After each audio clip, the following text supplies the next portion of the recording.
My name is Daniel. I'm 32.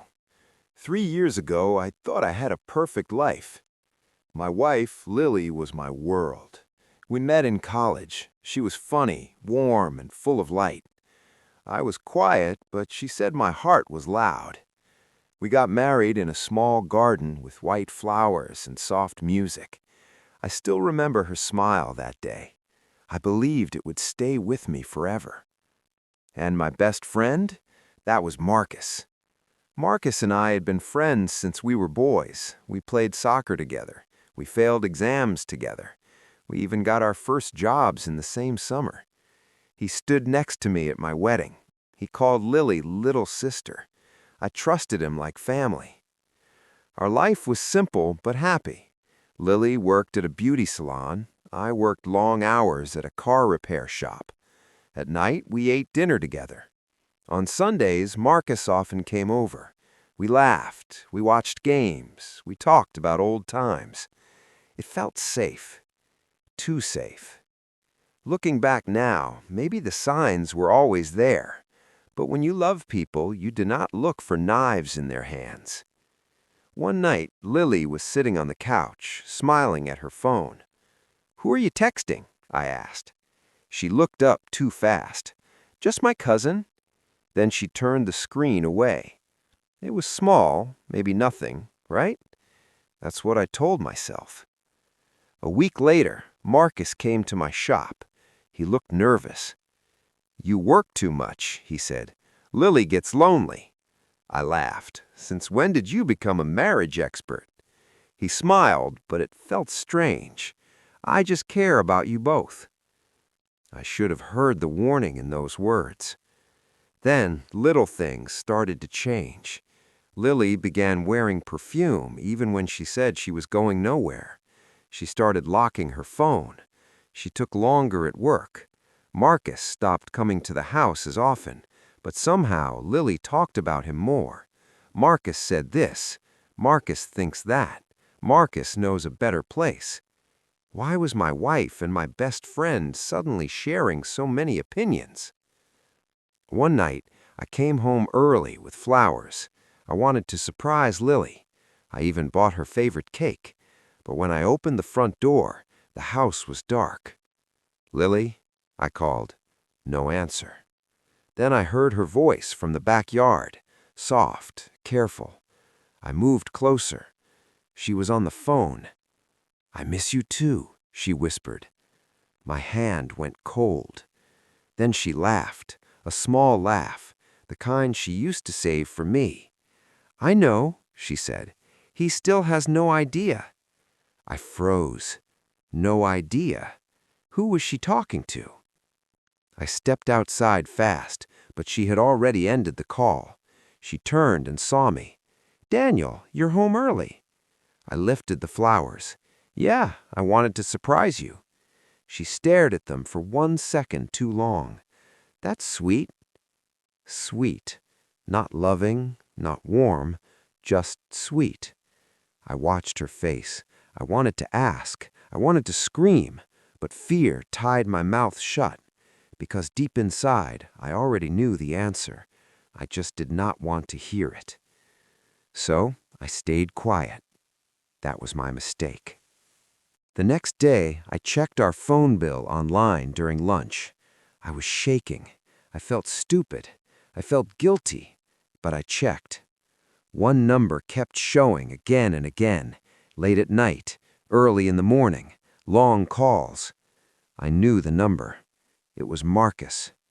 I remember staring at the screen until the letters blurred. "No," I whispered.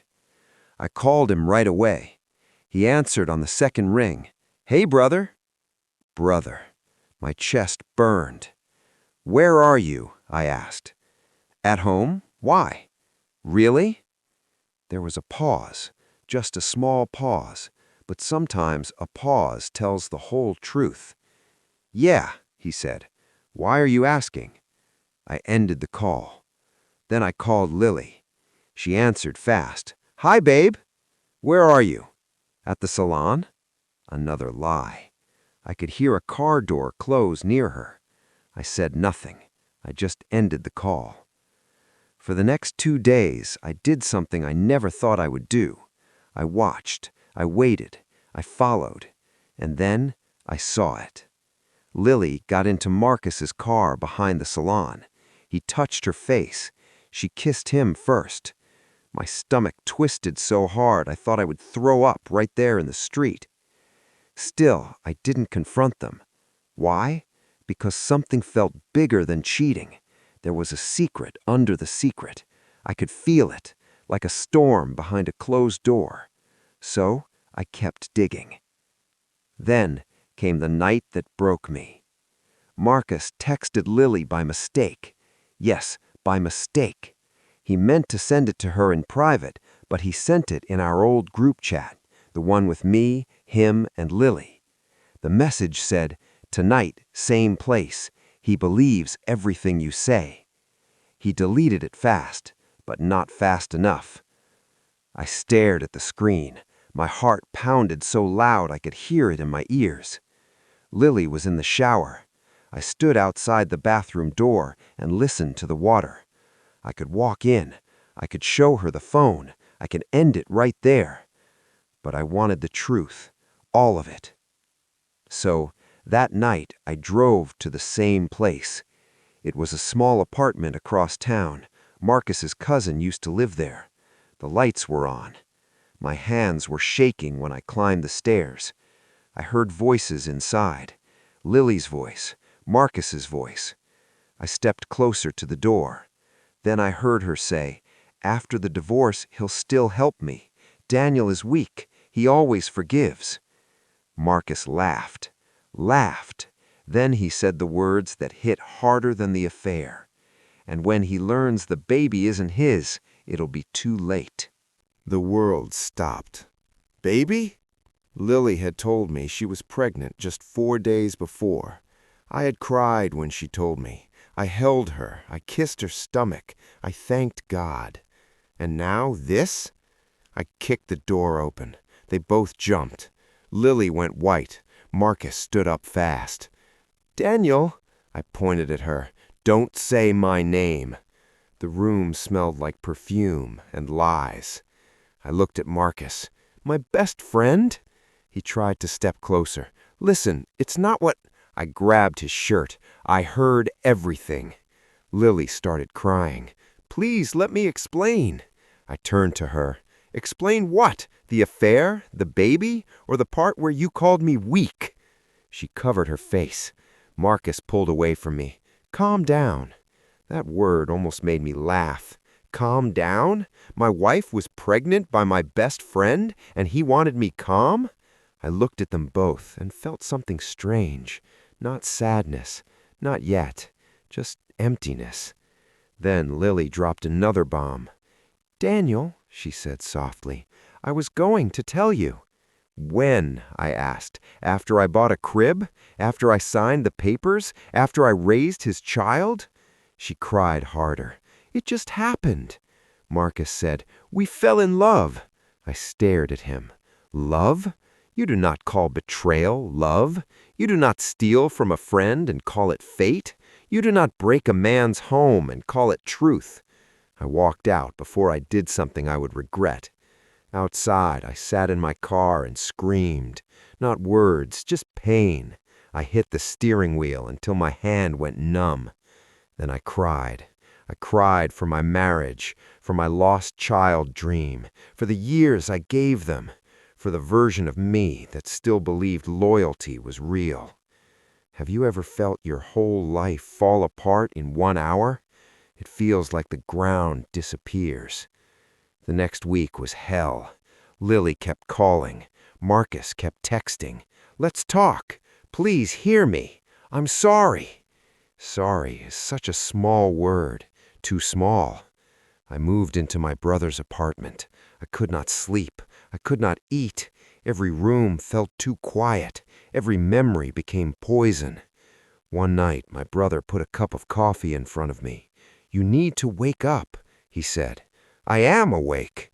"No," he said, "you are drowning. There's a difference." I looked at him, tired and broken.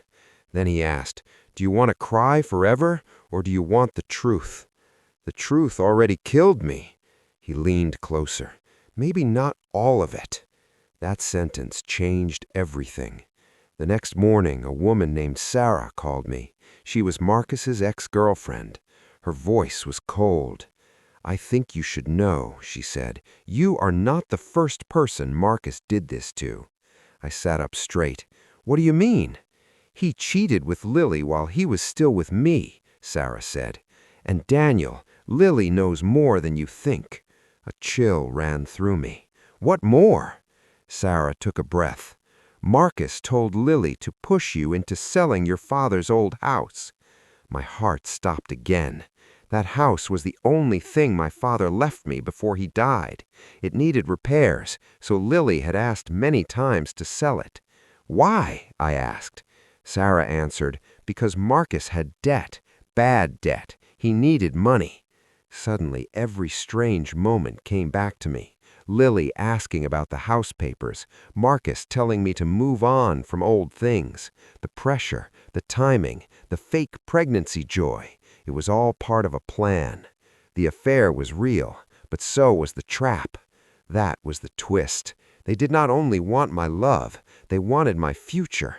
And in that moment, my sadness turned into fire. I contacted a lawyer that same day. Then I did something else.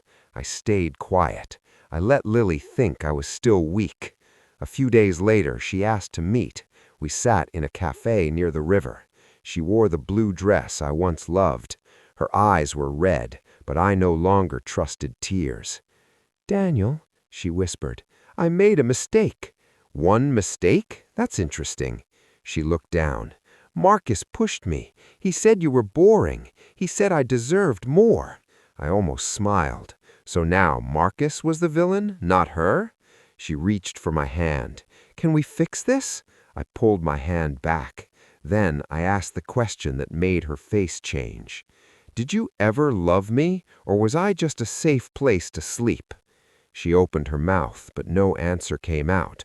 That was answer enough. I slid an envelope across the table. She blinked. "What is this?" "Divorce papers."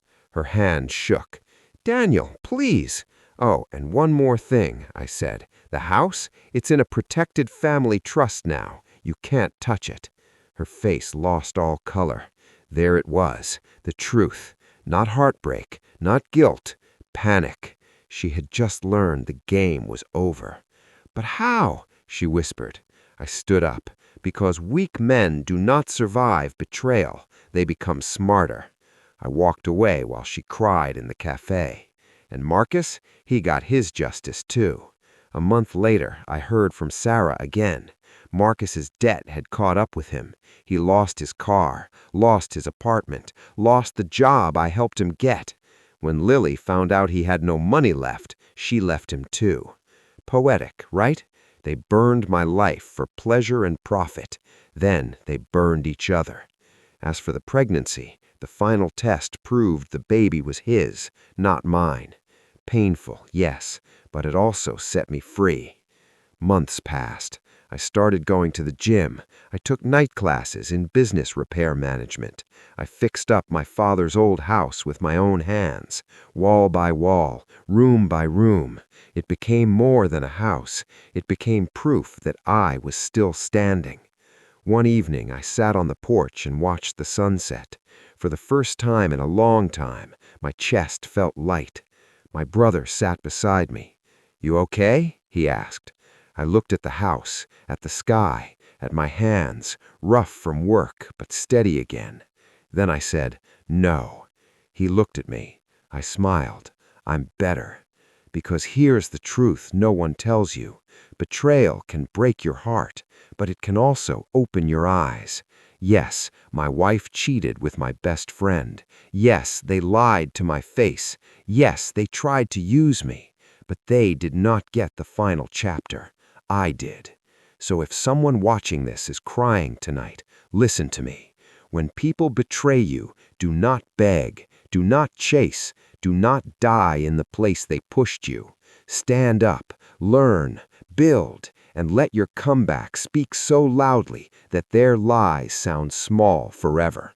because sometimes the worst pain gives you the strongest power, and sometimes losing fake love is how you finally find yourself. So tell me, if you were me, would you forgive them or would you walk away and never look back?